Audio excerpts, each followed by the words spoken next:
2018 में अच्छी रैंक के पीछे मैं एक सौभाग्य मानता हूँ कि मैंने जो 2018 में जॉब ज्वाइन की, जो सांख्यिकी विभाग में, तो इस वजह से मुझे कम टाइम मिलता था। तो कम टाइम मिलता, जो मेरे पास सोर्स थे उन्हीं का मैं बार बार पढ़ा मैंने।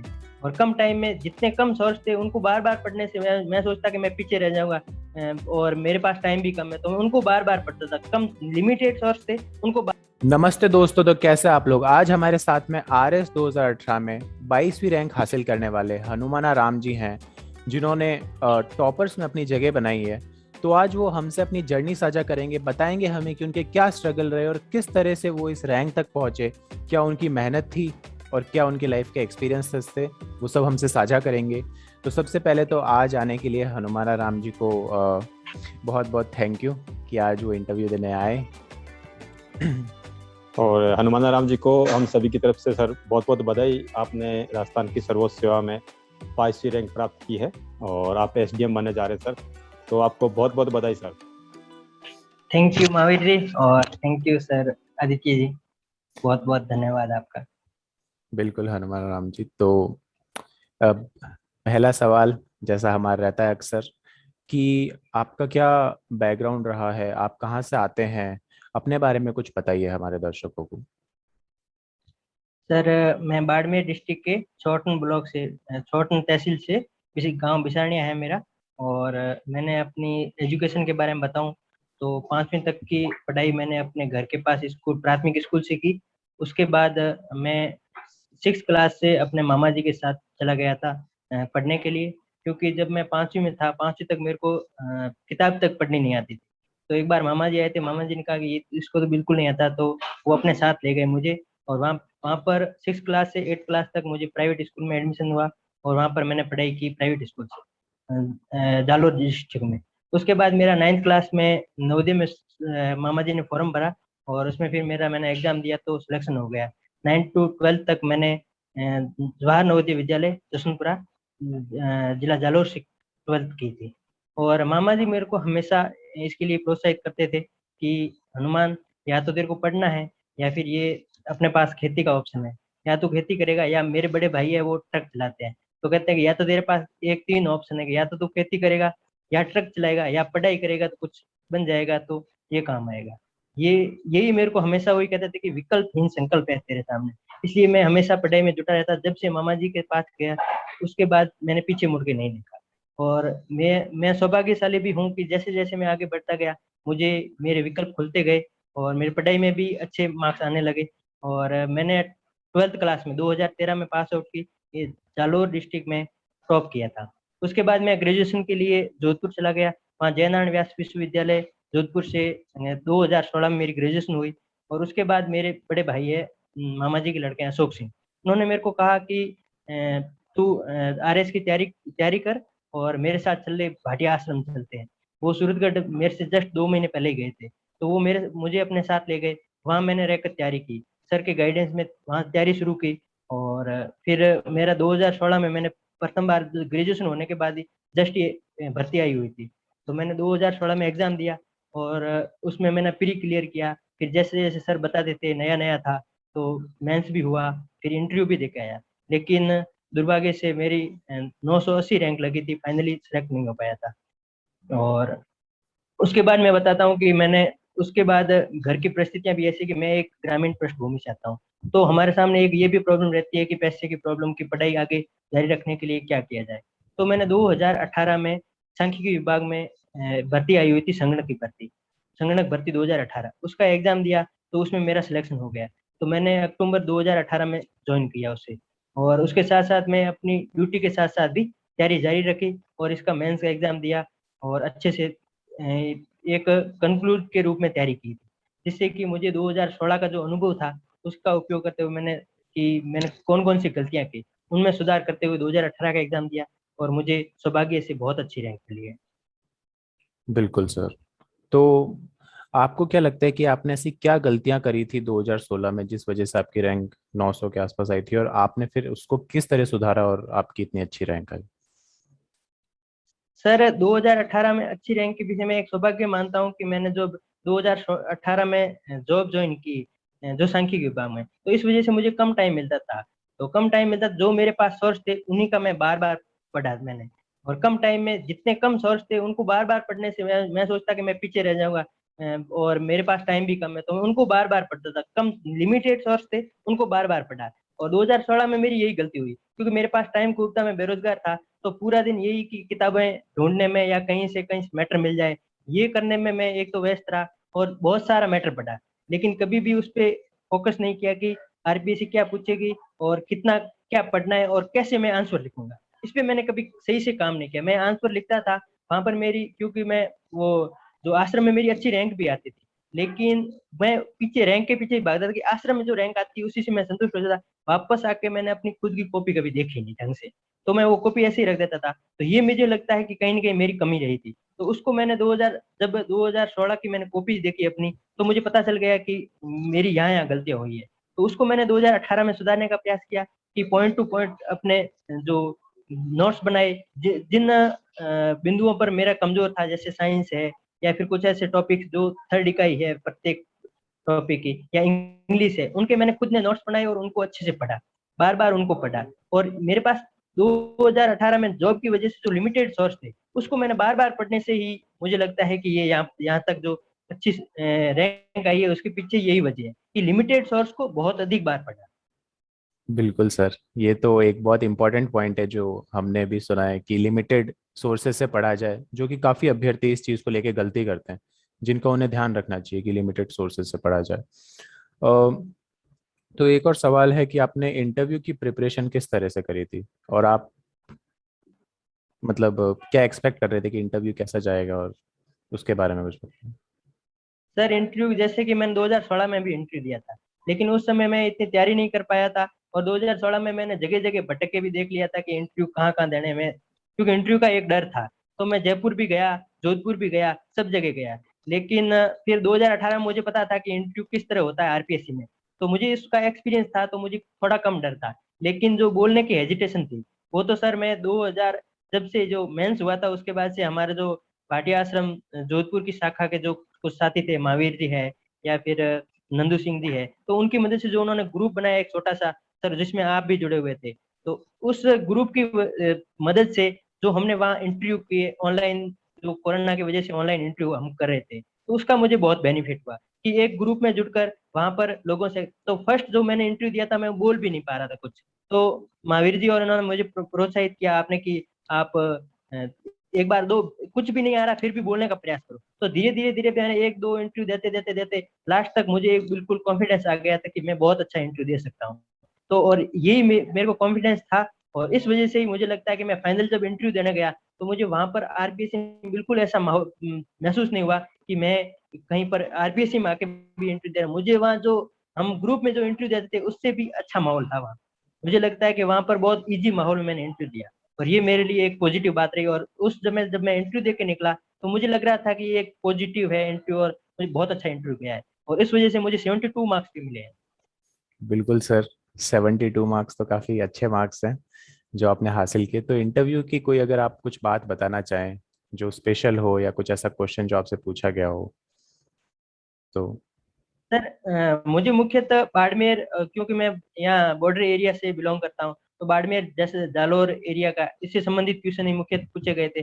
बाकी जो बाबूलाल जी कटारा जी का बोर्ड था, तो उन्होंने मुझे स्टेटिक्स से संबंधित क्वेश्चन पूछे थे। और एक मैडम थे जो मुझे लगता है कि नवोदय पृष्ठभूमि से रहा उनकी, तो उन्होंने मुझे नवोदय के बारे में बहुत से क्वेश्चन पूछे थे, जैसे कि नवोदय की योजना है ऐसे, अगर राजस्थान सरकार कोई ऐसी राजस्थान सरकार में भी क्या इस तरह की नवोदय के आधारित कोई स्कूलें चल रही है क्या, तो ऐसे क्वेश्चन पूछे थे। मुझे लगता है कि वो पॉजिटिव माहौल था इस वजह से। बिल्कुल सर, बिल्कुल। अब मैं महावीर सर को बुलाना चाहूँगा आगे के क्वेश्चंस प्रोसीड करने के लिए। जी हनुमान राम जी को एक बार फिर से बधाई।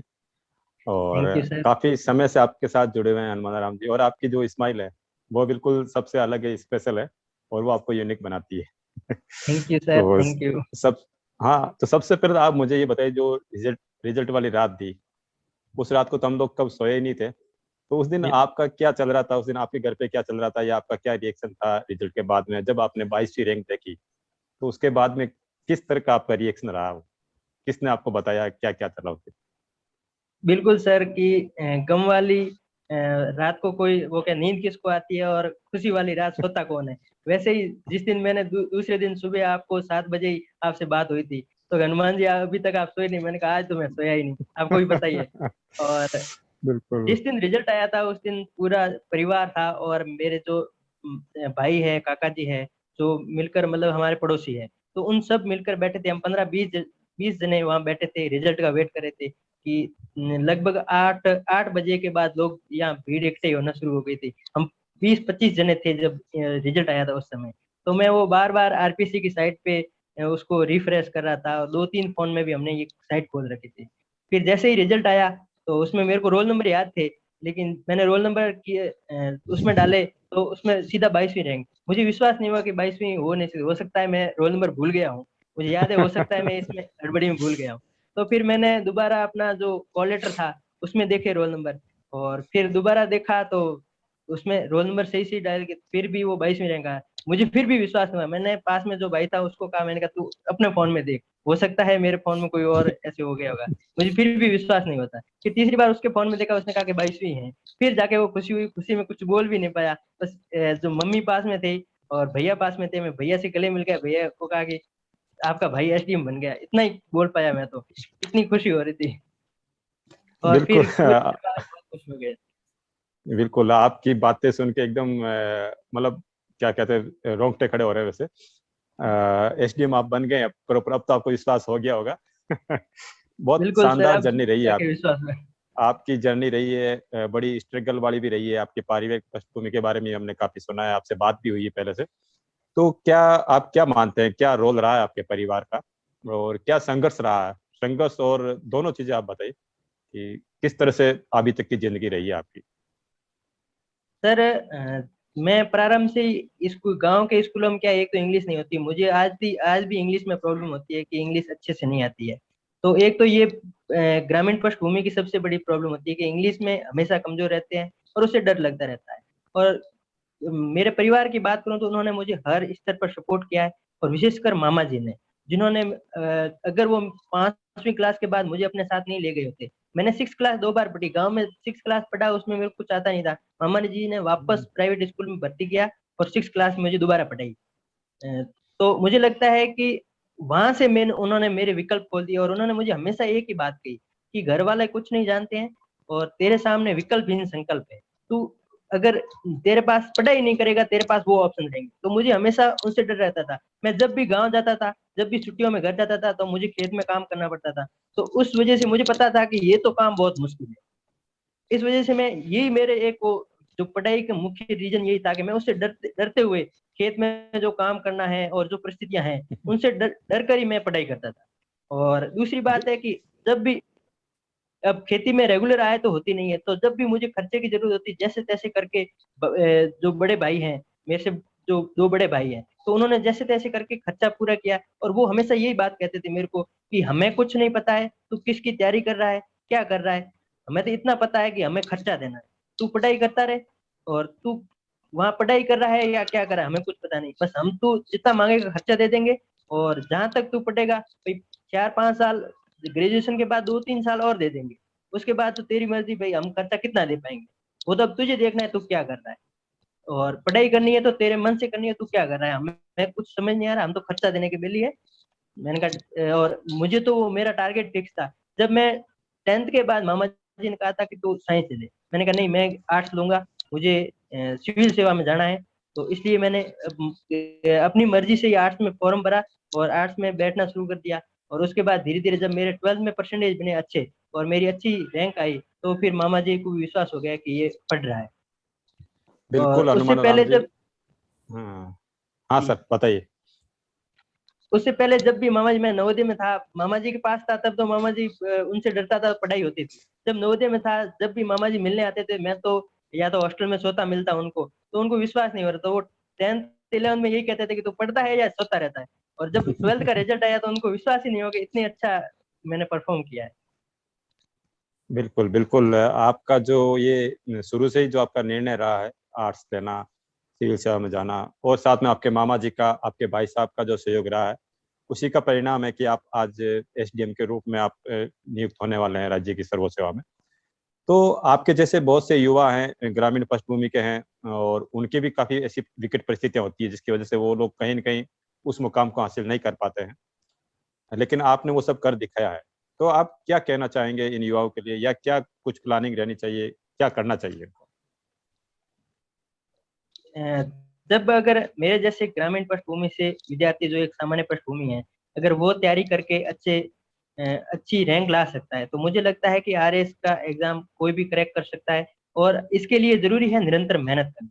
अगर आपने एक लक्ष्य बनाकर निरंतर मेहनत की और सही दिशा में, अगर सही गाइडेंस में मेहनत की है, मैं सौभाग्यशाली रहा हूँ कि मुझे हमेशा से एक सही गाइडेंस मिला है। उसी का परिणाम है कि मैंने इतनी जल्दी एक अच्छी रैंक प्राप्त की है। अगर सही गाइडेंस में और अच्छी आपने मेहनत की और कम सोर्सेज, मुझे लगता है कि सबसे विद्यार्थियों की सबसे बड़ी भूल यही होती है कि वो सोर्स जुटाने में, किताबें जुटाने में, या जो सोर्स है पढ़ने के कंटेंट जुटाने में लगे रहते हैं। वो पढ़ते कम, अपने पास जो लिमिटेड कंटेंट है उसको अच्छे से पढ़े, तो मुझे लगता है कि कोई भी कर सकता है, ये इसको आराम से क्रैक किया जा सकता है। बिल्कुल हनुमान जी, आपने भाटिया आश्रम से काफी मार्गदर्शन आपको मिला है, और वो कोचिंग संस्थान नहीं है जैसा हम सब जानते हैं, हम लोग उससे जुड़े हुए हैं। वो सिर्फ एक बिल्कुल। मार्गदर्शन करते हैं हमारा, और एक प्लानिंग बना के देते हैं। तो आजकल देखते हैं कि बहुत सारे कोचिंग संस्थान खुले हुए हैं, हर बच्चा चाहता है कि कोचिंग करने जाए, और काफी महंगे भी होते हैं, हर बच्चे के लिए ये मुमकिन नहीं है। तो आप क्या टिप्स देना चाहेंगे कि किस तरह से सेल्फ स्टडी के द्वारा, या भाटिया आश्रम जैसे कॉन्सेप्ट है उनसे जुड़ करके कम खर्चे में ऐसी तैयारी की जाए और इस मुकाम को हासिल किया जाए? बिल्कुल सर, मुझे लगता है कि अगर कहीं आरएएस की तैयारी करनी है और कोचिंग भी नहीं करनी, कोचिंग का अगर अपन संसाधन नहीं जुटा सकते, तो मुझे लगता है कि उस विद्यार्थी को भाटिया आश्रम ज्वाइन करना चाहिए। और क्योंकि भाटिया आश्रम में कम, एक तो आप कम समय में भी और कम बहुत अच्छी तैयारी कर सकते हैं, क्योंकि वहां पर आपको ओनली फॉर 1.5 घंटे या 2 घंटे की क्लास होती है, जिसमें आपको गाइड किया जाता है कि इस तरफ पढ़ना है। बाकी आपको पूरा दिन जो 12 घंटे हैं या 10 घंटे हैं, आपको सेल्फ स्टडी करने का मौका मिलता है। और यही सबसे जरूरी चीज होती है पढ़ाई के लिए। और मुख्यतः जो आरएएस की मुख्य परीक्षा में अच्छा अंक प्राप्त करने हैं, तो ये सबसे जरूरी है कि सेल्फ स्टडी करो और मैक्सिमम लिख लिख के पढ़ो। बिल्कुल, अभी तक का जो अपना एक्सपीरियंस रहा वो यही कहता है कि सेल्फ स्टडी ही सबसे ज्यादा जरूरी है, उसका कोई तोड़ नहीं है, और वही बिल्कुल। आपको वो मुकाम दिला सकती है। तो अब तो काफी चेंजेस हो चुके होंगे आपकी लाइफ में, जब से रिजल्ट आया तब से। तो किस तरह का माहौल है परिवार का, गांव का, दोस्तों के बीच में? सर अभी जैसे रिजल्ट आया उसके बाद से ही मुझे लगता है कि बहुत से जो परिवार है वो बहुत खुश है, परिवार वाले बहुत उत्साहित हैं। दूसरा, उसके साथ ही जो आसपास के लोग हैं उनका भी मेरे प्रति जो नजरिया है वो चेंज हुआ है। पहले जैसे अगर हमारे वहाँ रहवान होती है, तो उसमें मैं जाता था तो एक सामान्य लड़के की तरह वहाँ वहाँ जाके बैठता था, या मुझे भी कुछ काम करना। अब जैसे जिस दिन रिजल्ट आया उसके दूसरे दिन ही हमारे पास में ही एक रहवान थी, जिसमें मैं वहां गया तो मुझे कहा कि आप बुजुर्गों के साथ वहाँ चारपाई पे बैठो। मैंने कहा मैं ये कैसे कर सकता हूँ, क्योंकि आज तक मैं कभी बैठा नहीं था। तो एकदम से वो रिजल्ट आने के जस्ट बाद ही ऐसा चेंजेस हुआ। मैं मैं भी थोड़ा सा ऐसे आश्चर्यचकित सा हो गया था उसमें। और बाकी जैसे लोगों का देखते हैं तो अब कि धीरे धीरे बदलाव आ रहा है कि लोगों की सोच में कि हाँ अफसर बन गया, या लोग ऐसे बिल्कुल। जुड़ने का कोशिश करते हैं। बिल्कुल, एक स्टूडेंट से अब आप लोगों के लिए आदर्श बन चुके हैं। लोग आपको अपना आदर्श मानेंगे, और वो आपको देख करके तैयारी भी शुरू करेंगे। तो आपने जो सफलता पाई है उसके लिए आपको कुछ लोगों को क्रेडिट अगर देना हो, तो किस किस को क्रेडिट देना चाहेंगे कि इनकी वजह से आज ये मुकाम हासिल किया है? आपके परिवार से, आपके गुरुजन, उनमें से अगर आपको इस प्रायोरिटी अगर बनानी हो तो। जी सर। आपका योगदान सबसे तो रहा ही पहले है, आप सबसे बड़ा तो आपका खुद की मेहनत ही है, लेकिन फिर भी जैसे आपको जिन लोगों को आपको देना है, तो आप हमारे माध्यम से उन तक संदेश दे सकते हैं आप। सर, बिल्कुल सबसे पहले तो माँ सरस्वती की कृपा रही है, और उसके बाद माता पिता, और जो बड़े भाई हैं मेरे दो, तो सुनाराम और हेमाराम, उन्होंने मेरा बहुत सहयोग किया है। और उसके बाद जो परिवार की दुआएं रहती है, उसके साथ ही मैं कहूँगा कि सबसे बड़ा योगदान कहूँ तो मामा जी का रहा है, जिन्होंने मुझे उन परिस्थितियों से उठाकर जो मेरे लिए एक विकल्प खोला था, और वो विकल्प मेरे आगे विकल्प बनते गए, और मैं अगर यहाँ पर हूँ तो आज उनकी वजह से। और इसके साथ साथ जब ग्रेजुएशन हुई, 12th की, उसके बाद मुझे गाइड किया मेरे बड़े भाई हैं अशोक सिंह, उन्होंने गाइड किया, जिन्होंने मुझे भाटिया जी सर के चरणों तक पहुंचाया। और फिर अगर आज मैं यहाँ हूँ तो उसकी वजह है भाटिया जी सर। उन्होंने मुझे बहुत अच्छे से, मतलब एक पत्थर था जिसको तराशा गया है, तो वो तराशने का काम सर ने किया है। मैं बिल्कुल अगर आज यहाँ हूँ तो और कोई कहीं मैं नहीं गया हूँ, एक भाटिया आश्रम के अलावा मैं किसी को नहीं जानता हूँ। तो उन्होंने मुझे बहुत अच्छे से तराशा है। और उसके साथ साथ जो भाटिया आश्रम के जोधपुर शाखा है वीरेंद्र सिंह जी, तो वीरेंद्र सिंह जी ने भी, मैं जब यहाँ पर जॉब लग गई उसके बाद उनसे जुड़ा, तो उन्होंने भी मेरा हमेशा सहयोग किया। और उसके बाद जब इंटरव्यू की तैयारी, तो आप सब जो, जैसे कि आप है, महावीर जी है, आदित्य सिंह सर है, या फिर नंदू सिंह जी है, या राहुल राज जी है, या नरेंद्र देवेंद्र जी मोदी सर है, या कृष्ण गोपाल जी है, या हमारे साथी जो देराज राम जी है, उन्होंने इंटरव्यू में बहुत अच्छे से सहयोग किया। मेरे बार बार इंटरव्यू लिए। एक नरेंद्र सिंह जी सोहान है, उनको तो मैं विशेष करके, एक छोटे ग्रुप में भी हम जुड़े हुए थे, तो उन्होंने बहुत इंटरव्यू लिए हमने मिलकर एक दूसरे के। तो इस वजह से मुझे लगता है कि इंटरव्यू में अगर अच्छी रैंक आई है तो उनमें आपका भी योगदान है। बिल्कुल हनुमान जी, आपके परिवार का जो समर्पण रहा है, जो उनका गाइडेंस रहा है, फिर आपके गुरुजनों का, और आपके पीएस ग्रुप, आपके दोस्तों का, और आपकी सबसे बड़ी मेहनत तो आपकी है जो आपने किया है। तो इन सब के लिए आपको बहुत बहुत बधाई। और आप जिस तरह से आपने यह सफलता अर्जित की है, आप आगे भी और आगे वृद्धि करें, उन्नति करें, और अपने जिस कार्य क्षेत्र में आप जा रहे हैं समाज के लिए कार्य करने के लिए, तो उसमें आप सफलता अर्जित करें सर। आपको बहुत बहुत बधाई सर, आपके परिवार को बहुत बहुत बधाई कि आपने इस मुकाम को हासिल किया है। थैंक यू सर, बहुत बहुत आभार सर। बिल्कुल आदित्य सर। सर, आप और आप इसी तरह स्माइल करते रहें, अभी तो और भी कई चुनौतियां आएंगी। हाँ, पर आप ऐसे ही स्माइल सारी, करेंगे तो सारी चुनौतियां हल हो बिल्कुल जाएगी। आपकी स्माइल कई चेहरों का जो दुख होता है, या कई चेहरों की जो एक मायूसी होती है, उसको दूर कर सकती है आपकी स्माइल।